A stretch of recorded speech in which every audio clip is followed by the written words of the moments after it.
Good evening, everybody. Welcome to Bangalore Adventure School for another session of Let's Talk Adventure. Today we are going to talk about one of the secret caves almost close to Bangalore. We call it Mayavi Caves. We actually had two trips to that location. One was that when we discovered that. We wouldn't say we discovered first time, we rediscovered. We'll talk more about that later. And then after that, we had a second trip to that. So we will have some awesome photos and videos for the same.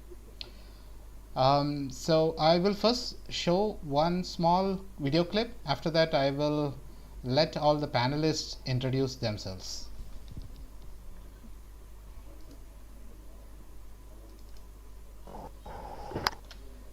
So at the end of this cave there is sparkling minerals all over, so that's the main attraction of this cave.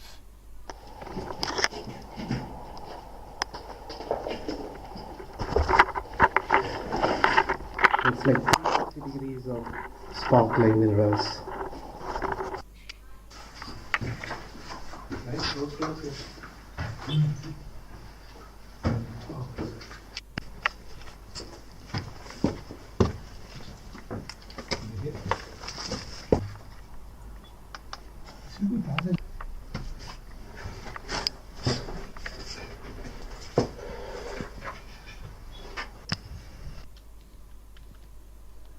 Okay, cool. So that's the teaser for what you can expect today.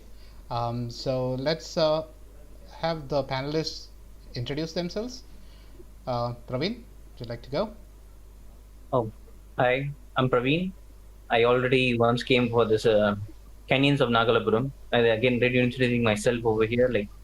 I've been with Basco for quite some time, and I've been with Gokul, helping them accompanying with this exploration trips and everything, but very few of canyoning, caving trips. So, which is why I'm over here to like know more about this caving. So let's look forward. I'm looking forward to learn more about this caving session. Let's see. Okay, Thank you. so you are a canyoneer and you are interested in caving as well. Okay, Yeah. so we actually call caves as canyons with a ceiling, with a roof. Roof, right? Right? So you will know why. Okay, cool. Himaja? Hello, good evening everyone. My name is Himaja, and pretty much my adventure started with Bastul in 2018. So I felt one of the greatest adventure we have done is the Mayavi Caves. So we'll be talking about this today. So hope everyone will like it. Awesome. Thanks, Himaja. Sudeep, Yeah. thanks for joining Hi. us from Thailand. Thanks, Gokul. Hi, I'm Sudeep. I've been traveling for the past year, participating in caving expeditions across Borneo, Thailand, Myanmar, and some caving trips in the UK. So yeah, I'm a caver. My primary interest is in exploring caves. Currently, I'm in Thailand, stuck in Thailand, but still managing to do some caving here. My association with Basco started a year and a half back. I started with canyoning, and then slowly got to know that Basco does a lot of exploration trips, which really hooked me on. So I went on a few trips, and one of them is what we're going to talk about today. Nice. Thanks, Sudeep. So, as I mentioned, we had two trips to Mayavi Caves. The first one was when we rediscovered it. So we actually stumbled upon this cave, some information that we got from one of the journal. It was a journal published by G.D. Gabor, right? Is that right, Sudeep, the name? Yeah, Gabor. He's a German speleologist who was in India in the 1980s. He had explored, mapped all these caves and stuff. So apart from that, not many people know about the cave. Probably some of the locals, the folks who are living in that village, they know because their grandfathers worked with Gabor for digging up. So even the villagers don't know the what do you call it? The secrets in the cave. They know there is a cave. They have worked for digging and all. That's it. So that's how we came to know about it. and then we thought, okay, let's go and check it out. Sudeep, you want to say something? Yeah. So yeah, the journal was pretty informative. It gave a good description of the cave. It helped us plan what to expect in the cave. I mean, one of the obstacles in the cave was like about like a 5-7 meter flow stone, which we had to get over and under. So we knew we had to take ropes. We didn't really take SRT gear, but we did take ropes. So, and also we knew we had the location of the cave, but we didn't really know if the location was accurate because the GPS was taken many years back. So we knew these were going to be some obstacles. So we spent quite some time on Google Earth and planning for this trip.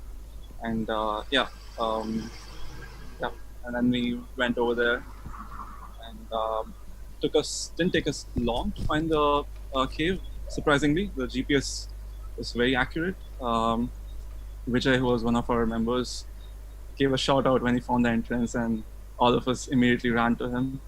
And it was this narrow slot, like a slot canyon entrance. And yeah, we can talk about the cave more. Gokul, do you have any videos? Do you want to show that? Sure. Let me first show some photos, probably. Yeah.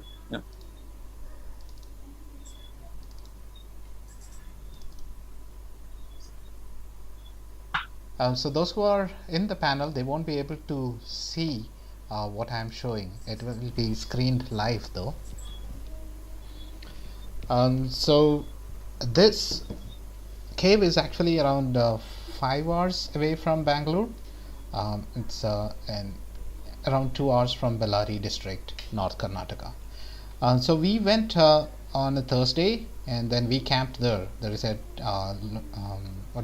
secluded temple there. We camped there, and early morning 4:30 we all geared up and we started the trek. So that's the trek. And so that's Vijay. He's inside the cave, deep inside. This photo is actually, there is some minerals down there, some flowstone minerals. Sudeep is crawling. You will see that in the video as well. That's MG. He is crawling into that small crevice. So these are formations called teeths, right, Sudeep? Teething formations. Yeah. It's like teeth.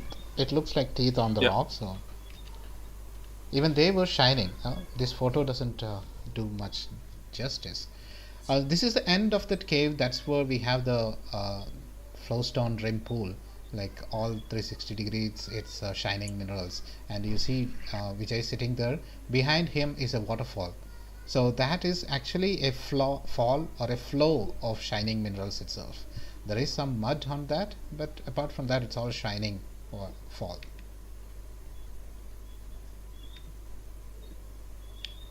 So for the first trip, we didn't have much good camera, and because of that, you don't see the shining, but you could see that in the video. That's again the teeth formations.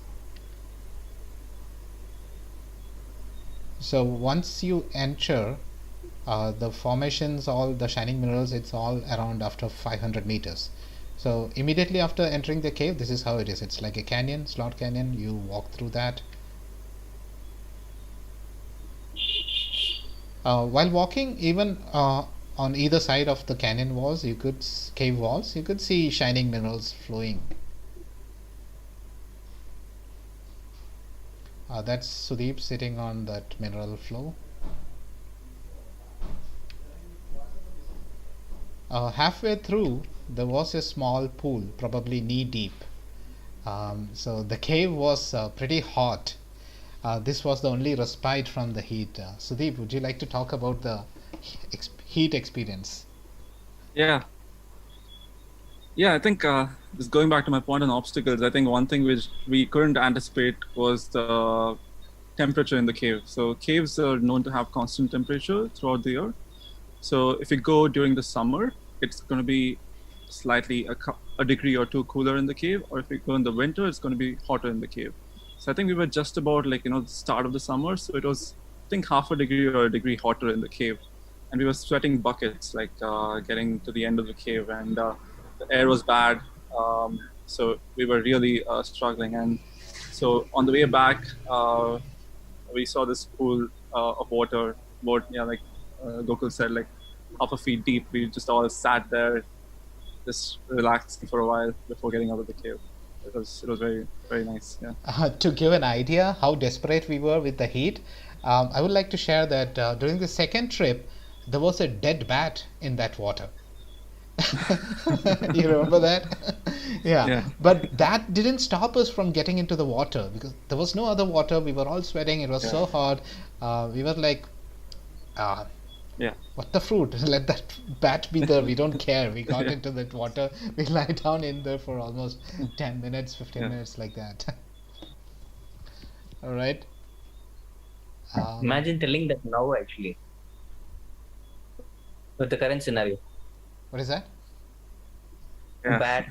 Oh, bats and COVID. Yeah. Like, bats are innocent. Bats. So there are different schools of thoughts. Some are saying bats are causing this. Some are like, no. We need the bats. Bats are important. Once you become a caver, you will appreciate the importance of bats. Sudeep, you have any experience to share about that? I don't mind the bats. It's just the bat guano, the bat poop, which really is suffocating. I mean, you wouldn't want to get any on your hand or nose. I've had like experiences with bat guano, not bats. Bats are fine. Yeah. Bats are fine. So there was. I think I'd like to share a small story. Like I think with the cave, Mayavi Cave, there was a small side passage where we didn't know if it actually goes anywhere. So one of the members tried squeezing through the hole to see if it goes, and it so happened that small hole was the home for a couple of bats, and immediately they had obviously not seen a human for so many years, and they flew out and that started. So bats do startle people, but they don't mean any harm. Yeah. Okay, cool. So let me show one more video, and after that we'll come back.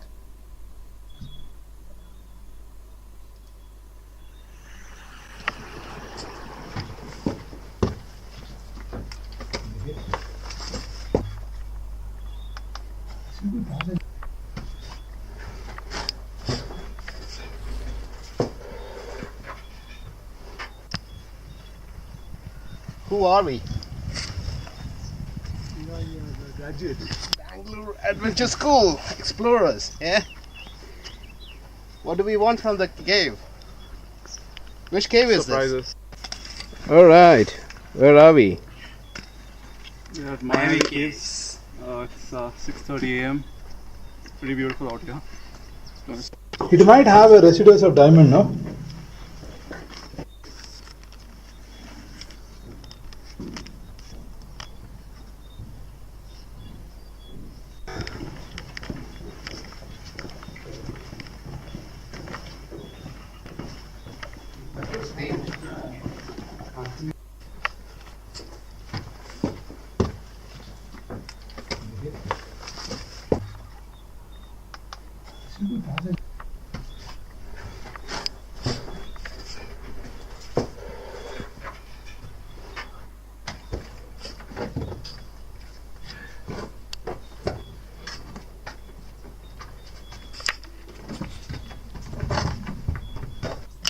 Cameraman Vijay jete Mayavi Caves, Bangalore Adventure School.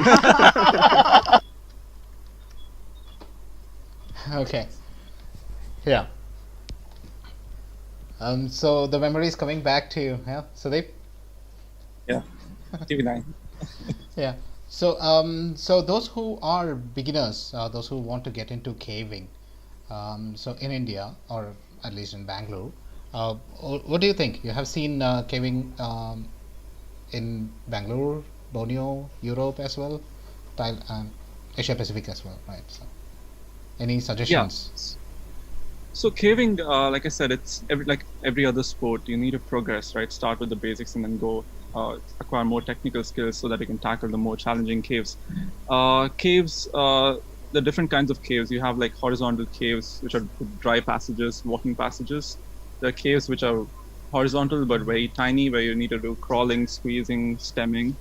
There are caves which are wet and they are probably river passages where you need to be a good swimmer. There are caves which are vertical where you need like technical skills to use ropes to go up and down the cave.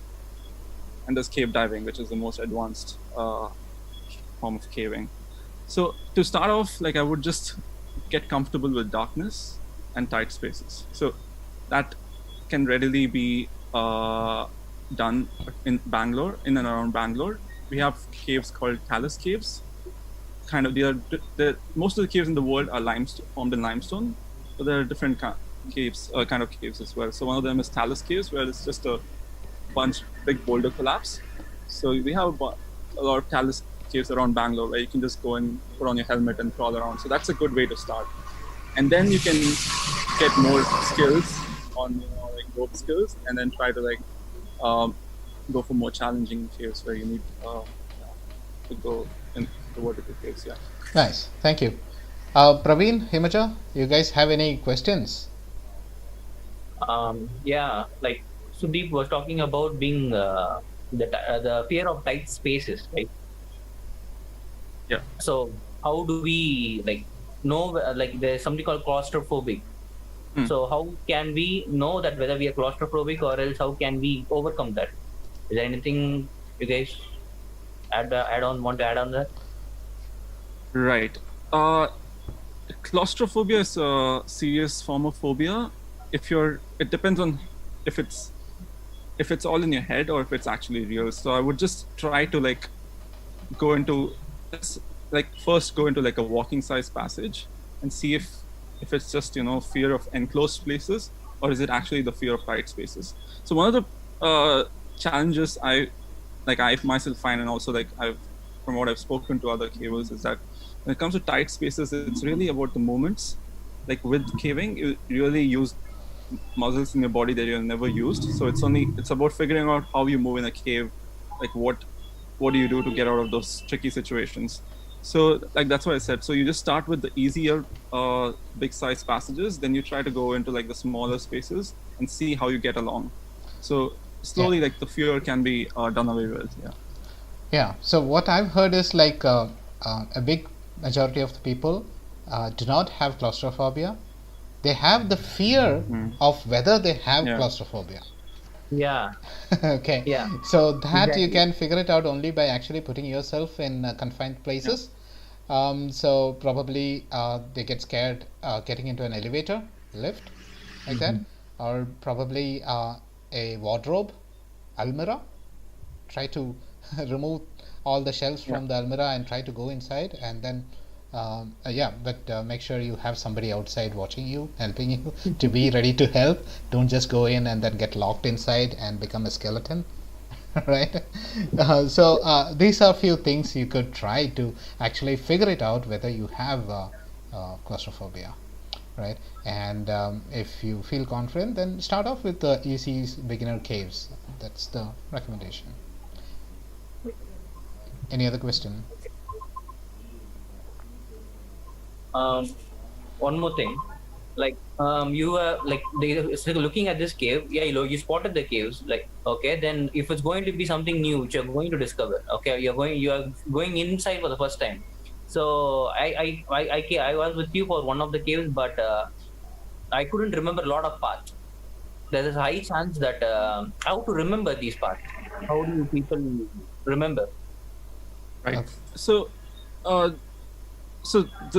way the technique I used for exploring new caves is stick to the main passage. Try not to go into like the small tiny passages, so that you have to stick to the main passage to get out. If the cave is really like a network, like a maze, then you can always take a guideline, take a spool of rope and take it in, so that and you can leave canes and markers on the way. But always go with at least minimum 3 people. That's like number one rule of caving. You should always have 3 people, so that in case you get lost, you can send the additional person for scouting and stuff. So that's one way. Gokul, do you have anything to add? No, that's it. Yeah, I have a question. Can caves get flooded? So, what are the scenarios before going to a cave? What are the things you need to keep in mind? A very good question, Himajra. I think it's a very widely understated risk when it comes to caving, because people talk about getting lost and stuff, but this is the biggest risk. So, as with any outdoor activity, you do the pre-planning, which involves looking at weather. What is the weather condition going to be like around the area you're going to be caving?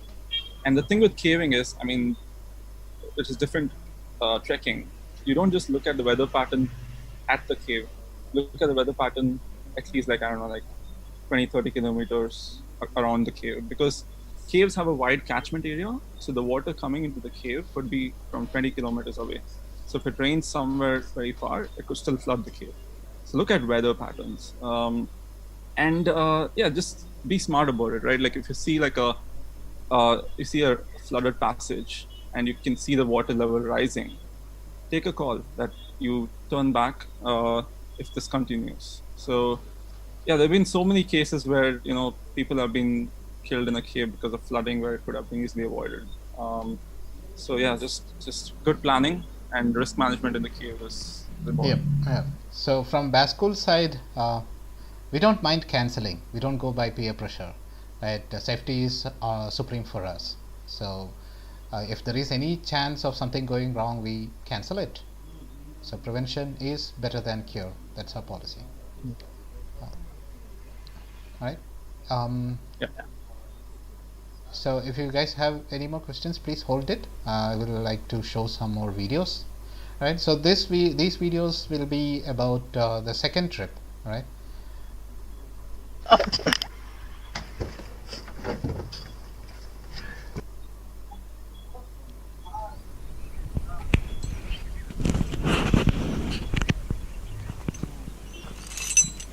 So that's us gearing up before starting the trek to the cave.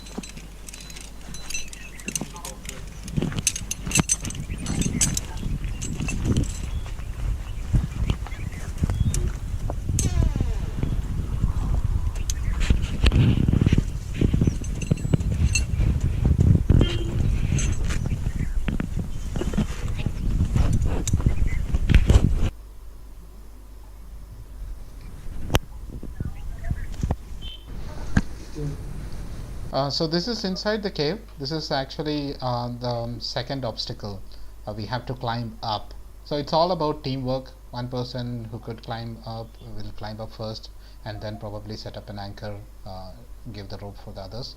And also you'll have to manage the pack. So you could see how we are passing the pack. We make a human chain and then pass the pack to the top.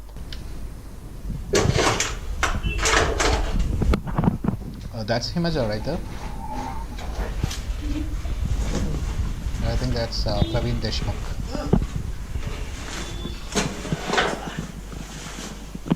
Anything else? That's it. No. Okay. Okay.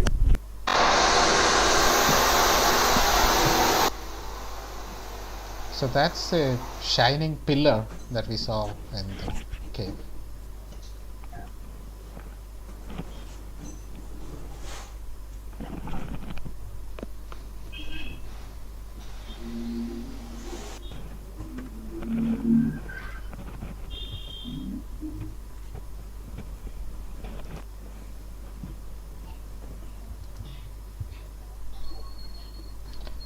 So this is on top of the first obstacle. From there you have to set up an anchor, deploy the rope and get down on the other side.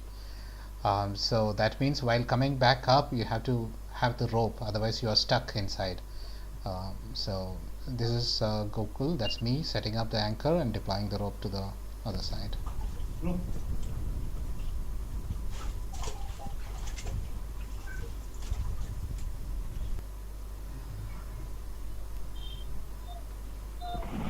This is the shining mirrors at the end of the cave. You'll be able to see Himaja as well. Amazing. I'm sparkling with my sweat. Yeah, super. On your skin also you got these diamonds. Yeah. Diamonds. Okay, viewers. You made it. No. Yeah. So like this diamonds we are also Yeah, we are in a twinkling. diamond mine. we found diamonds.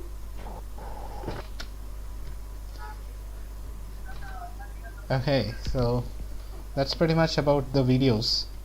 Any questions? Hey Gokul, what makes those pillars and all the stones and all shine? Sudeep, you know what mineral it is? Yeah, it's mostly calcium carbonate, so calcite. So limestone is made of calcium carbonate. So over the years of time, where water drips over the limestone, and it, with the water, the calcium carbonate dissolves in the water, and then it makes those formations.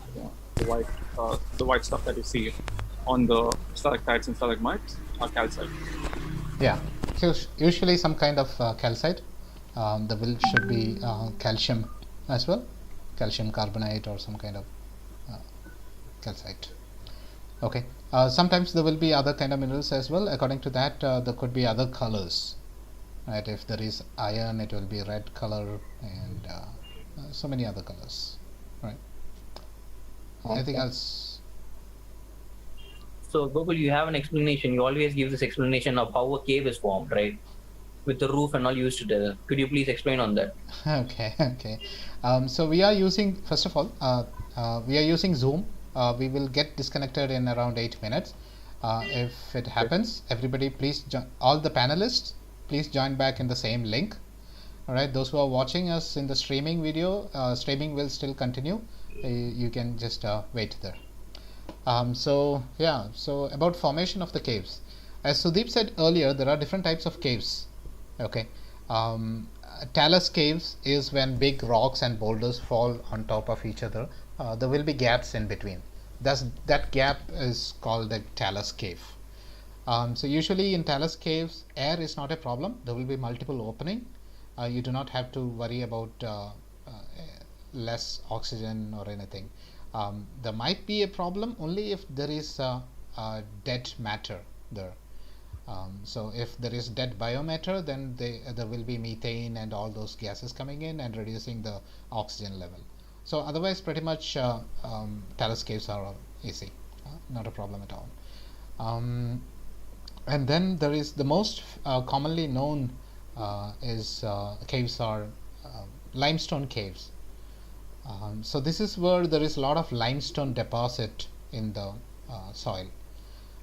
So limestone deposit will happen usually if that area was under the ocean, and there was a lot of shell animals or some kind of organisms living, and their bones and shells got deposited. These are calcium, all right? So so later when they came up, there is rain also in that area, and this limestone and water get mixed up. It's acid. Limestone and water, it's acidic. So this acidic water has a tendency to corrode that rock surface, and that's how usually limestone caves are made. And whenever there is limestone caves, you get to see nice formations as well. Talus caves will not have formations, but limestone caves will have formations. Then other type of cave is like river cave. These are underground river channels. The water is flowing and they cut the surface and make river caves. And another important thing is a type of cave is lava tubes. So Sudeep, you want to talk about lava tubes or? Yeah, sure. Lava tubes are, so when there's a volcanic eruption, the lava flows under the ground, and over time the lava cools down, and the tubes that it leaves a passage under the ground, and the walls solidify. So it's just that's lava tubes. I think it's mostly pretty there are no formations, not many formations. There are some mineral deposits, but it's just not much to say about lava tubes. Yeah, thank you, Sudeep. So that's what it is. So when the lava flows, the top part will get contact with the air, and it cools down very easily and becomes a crust. The inside it will continue to flow, and then when they flow away, it becomes a hollow tube. So that tube is lava tube. Those kind of caves are lava tubes. So in between there will be gases escaping from the lava, and they become holes or entrance to the lava tubes. So the lava tubes are especially important because even when we are exploring to a moon or other planets and all, that's what scientists look for, because if there is lava tube, that's a very good candidate to start a civilization. So the weather will be constant there, and you can start a civilization. That's a theory. So even in Chandrayaan, we found the longest lava tube in moon. So it's very significant in geography and extraterrestrial explorations. Any other question? For now, is there any photos you can show us? Yeah, sure. I'll show some more photos of these. This is our second trip exploration. We went in that vehicle. There was a temple there, and we camped there. That's the temple. And this is how we packed our vehicle. A lot of sleeping bags, ropes, helmets, backpacks, pretty much all things. So I'll have to show the same photos again. Oh. So this is the teething formation on the ceiling. Okay, so I think we are pretty good here. So we could actually show one of the video again and then call it off.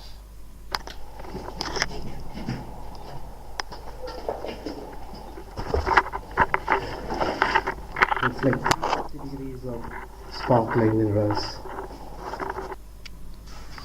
So this is Mayavi Caves that we rediscovered.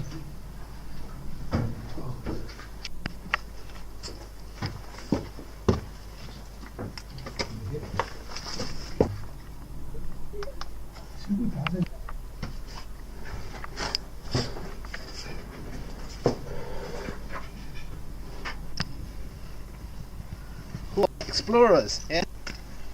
We are at Mayavi Caves. It's 6:30.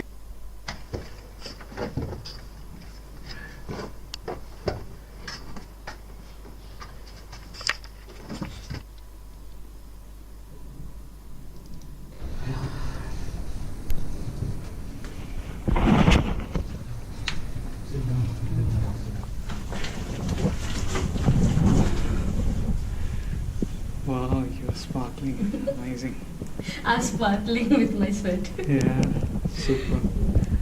On your skin also you got these diamonds. Yeah. Like diamonds. Okay, viewers. We made it. No. Okay, so that will be good about the video. We have 2 more minutes. So I think this is not a beginner level cave. So you need training. So Himaja, you want to explain about your experience? Yeah, definitely. I would like to share my experience. So this was my first technical cave. I went with Bastul. So like people wanted to try caving, and then they'll be so scared whether they can do it or not. It's just like you have to make up your mind. You have to try.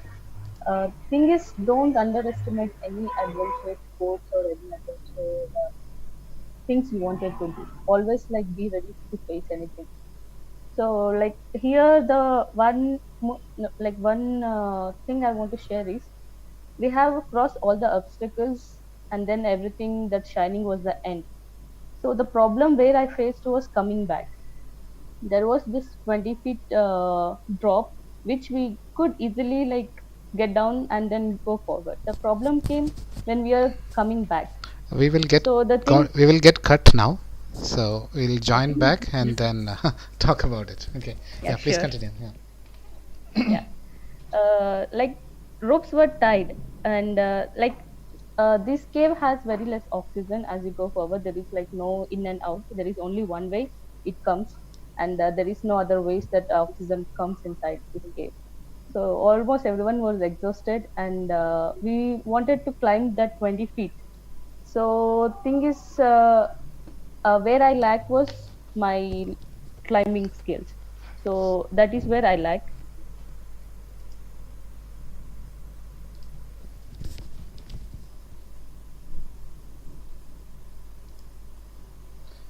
Okay, so those who are watching the stream, please be there. We are joining again.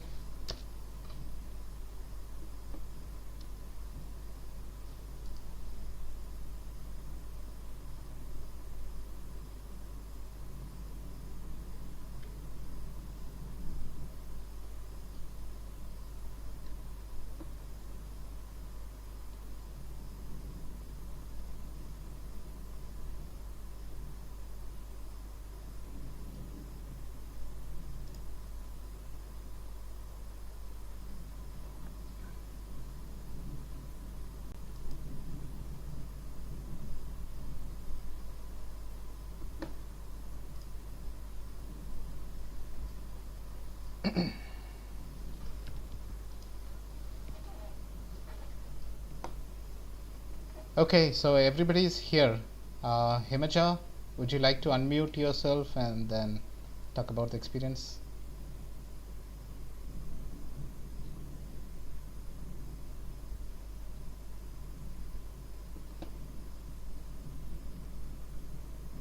Yep, Himaja is back.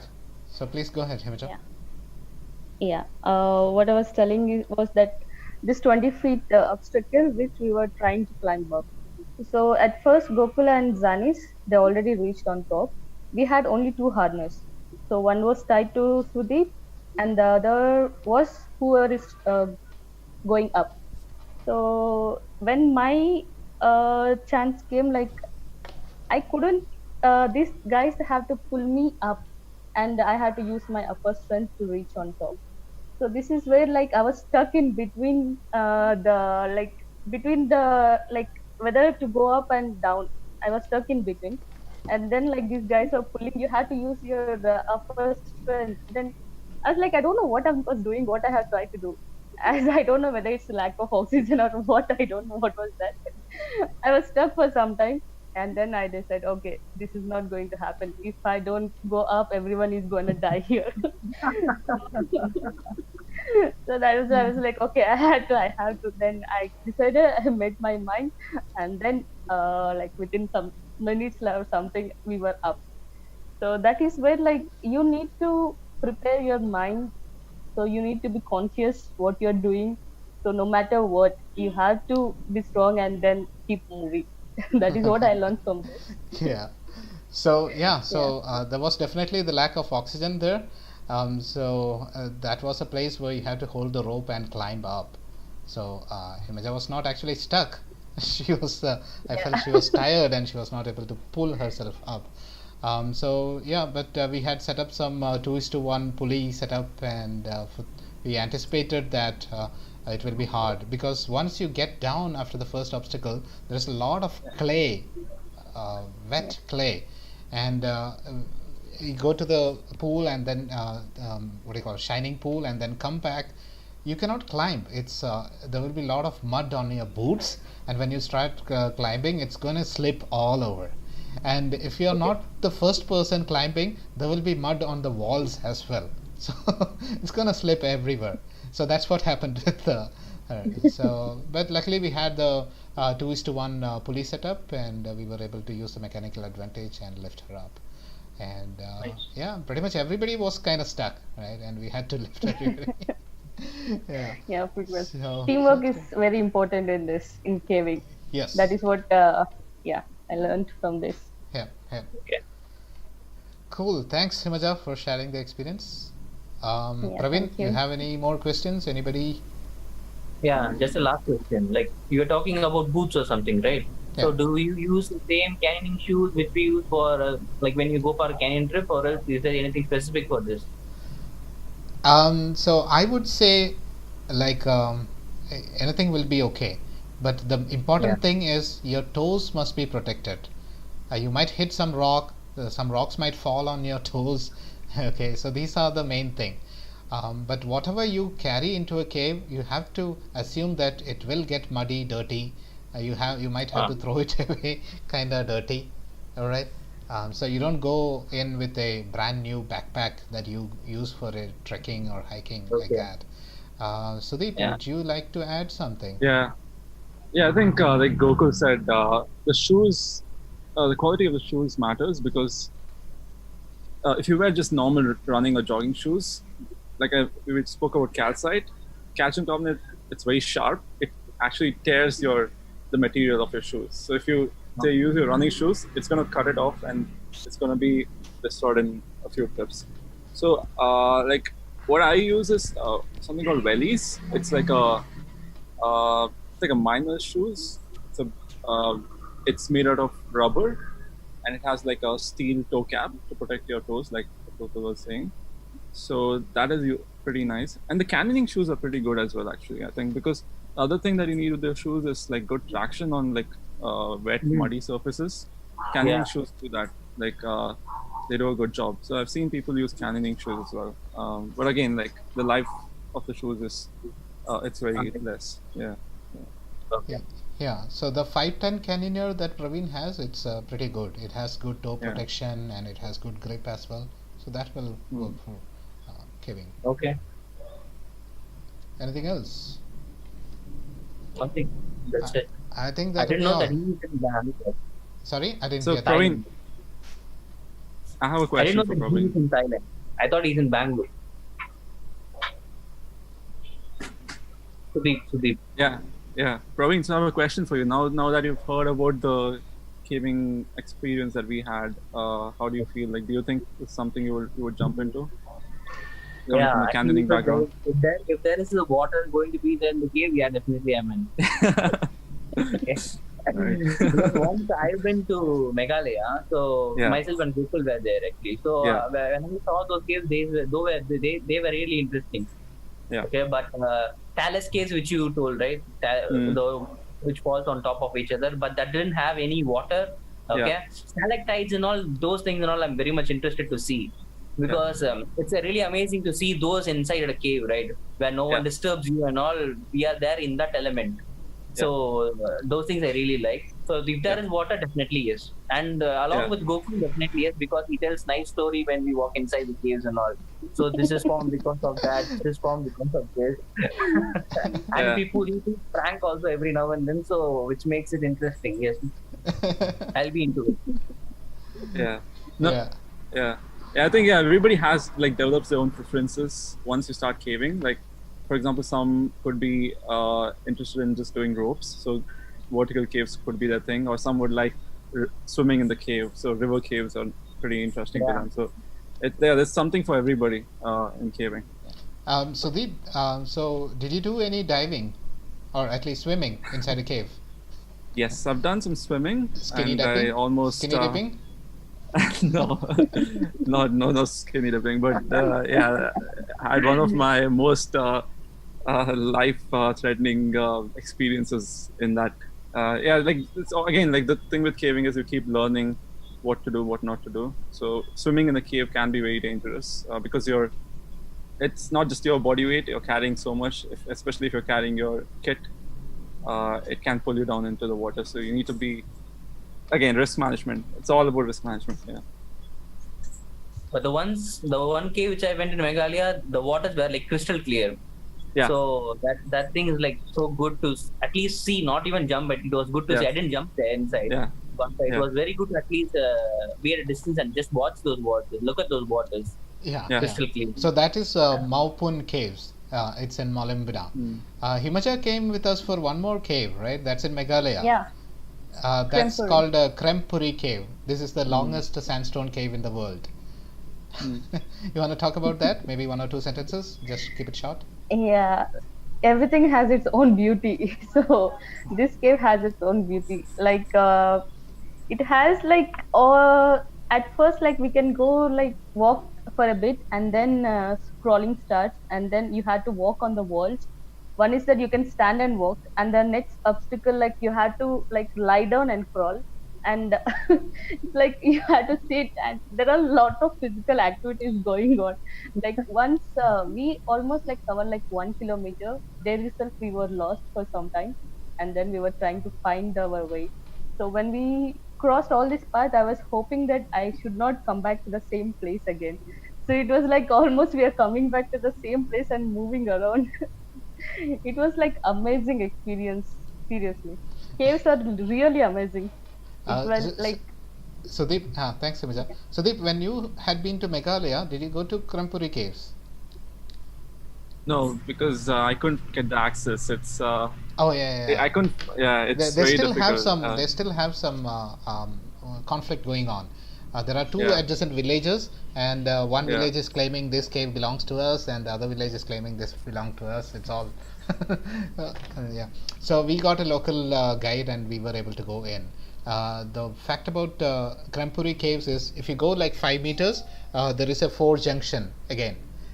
So there are a lot of ways where you could get lost. You go again another 5 meters, again there is a 4 junction. Another 5 meters, 4 junction, and then later it's like 4 junction on the top, 4 junction on your level, 4 junction at the bottom. That's like way too much. It's like a puzzle. You got stuck. So even with a local guide, we got stuck there. We couldn't find the path. We spent around some easily 30 minutes while coming back. We were searching for the path, and we were going in circles, coming back to the same spot. Okay. Nice. Anything else? I think for this session, we got a lot of information. I think I'm happy. Thanks a lot. Thanks everybody for joining. Thanks for those who are watching us live. Thanks for the panelists, Sudeep from Thailand, Praveen from Chennai, Himaja originally from Andhra, now in Bangalore, and myself, Gokul, lead instructor at Bangalore Adventure School. Thanks to myself. Hey. Thank you. Thanks, Bye-bye. Bye. Thank you. Bye-bye.